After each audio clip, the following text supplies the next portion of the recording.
A utilização de plantas medicinais para o tratamento de patologias associadas ao hipotireoidismo, elas têm como objetivo resgatar o funcionamento tireoidiano e explorar o universo de alterações fisiopatológicas que a deficiência dos hormônios tireoidianos produzem no ser humano.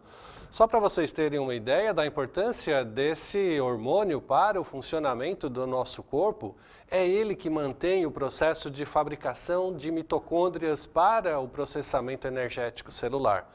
Quando nós temos déficits na produção dos hormônios tireoidianos, em especial o T3, nós temos uma diminuição da capacidade das células de produzirem energia. Se nós lembrarmos do que é da importância de produzir energia, todas as nossas células, para responderem aos desafios aos quais o nosso organismo é submetido, elas precisam demandar energia para esses processos.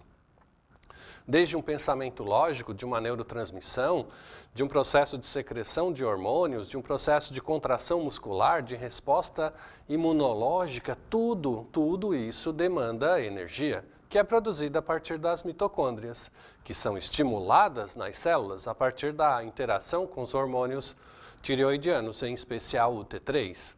Então, quando nós falamos em hipotireoidismo, nós estamos falando de melhorar todas as respostas fisiológicas do nosso organismo. Então, estímulos externos ou estímulos internos fazem com que a gente tenha no sistema nervoso central essa percepção da necessidade de produzir energia.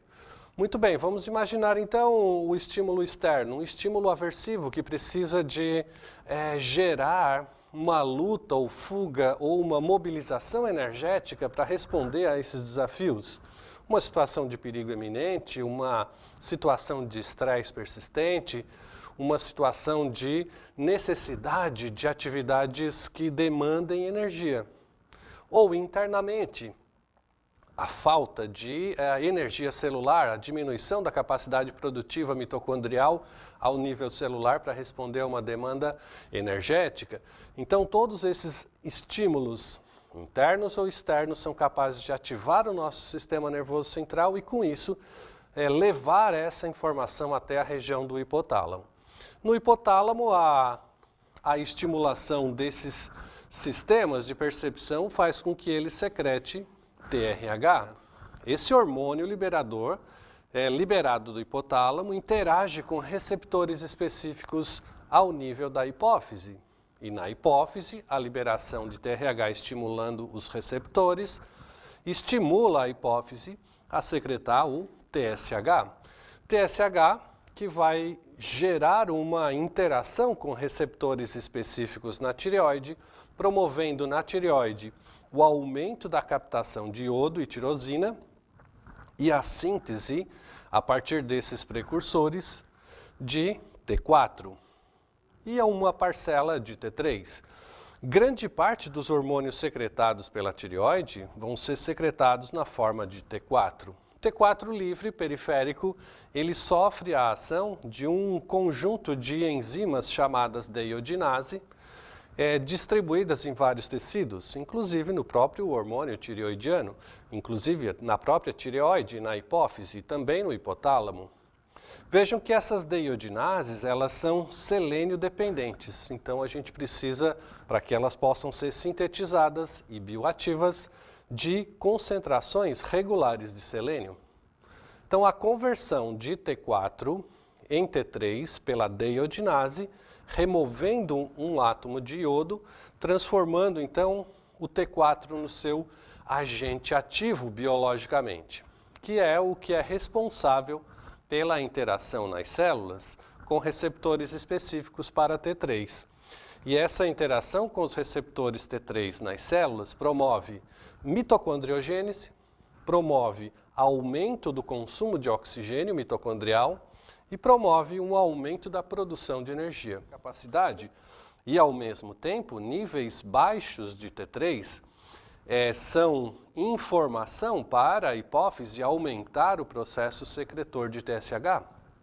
Então, não é infrequente, como a gente vai ver nas nossas avaliações bioquímicas celulares, no nosso próximo módulo, em que pacientes com hipotireoidismo apresentem níveis mais altos de TSH. Parece lógico, porque quando a célula hipofisária percebe que há uma baixa produção energética, o que ela faz? Aumenta a secreção de TSH para estimular a tireoide a produzir a mais T4. Então, o contexto de organização funcional fisiológica do sistema hipófise-tireoide, ele é regulado pelas próprias demandas energéticas celulares e, obviamente, pelas concentrações de T3 livres disponíveis para interagir com os receptores. Veja que é curioso que nós podemos ter alterações funcionais aqui na produção de T3 que vão demandar modificações da funcionalidade desse eixo. Quais são essas possibilidades? Imaginemos o seguinte, a gente pode ter menos iodo sendo captado pela tireoide, o que gera menos T4 e o que gera, consequentemente, perifericamente, menos T3. Nós podemos ter alterações nos níveis de selênio, porque se a gente tem baixos níveis de selênio, a gente não consegue produzir deiodinases capazes de converter T4 em T3. Isso significa que a gente vai ter um baixo nível de interação de T3 com seus respectivos receptores e alterações funcionais na resposta celular. Obviamente, nesse contexto de alteração funcional, a gente vai visualizar bioquimicamente também aumento de TSH, porque o TSH vai tentar compensar fisiologicamente a falta de T3, estimulando a tireoide a fazer mais T4. Então, não é infrequente que a gente encontre níveis aumentados de T4, ou níveis normais de T4, mas com níveis baixos de T3 e níveis altos de TSH. É possível também que a gente tenha alterações na produção de hormônios ou na resposta desses hormônios por estresse oxidativo e oxidação de receptores de T3. Assim como a gente tem resistência à insulina nos pacientes diabéticos, nós podemos ter resistência do receptor T3, a ligação com o próprio T3, por aumento da oxidação desses receptores. O que causa essas oxidações de receptores, tanto na resistência à insulina quanto aqui no hipotireoidismo? A gente pode encontrar, então, essas alterações oxidativas em quadros inflamatórios subclínicos. Então, quando a gente tem uma inflamação persistente, a gente pode gerar um aumento do estresse oxidativo e produção de radicais livres, que levam à oxidação dos receptores e uma redução da capacidade de resposta desses receptores ao hormônio T3.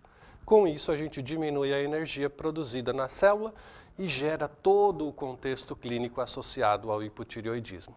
Falta de energia, déficit de memória, alterações comportamentais depressivas, queda de cabelo, ressecamento da pele, alterações de libido, falta de capacidade e força muscular. Todo esse contexto clínico está diretamente relacionado à insuficiência energética celular, pelo um déficit mitocondrial.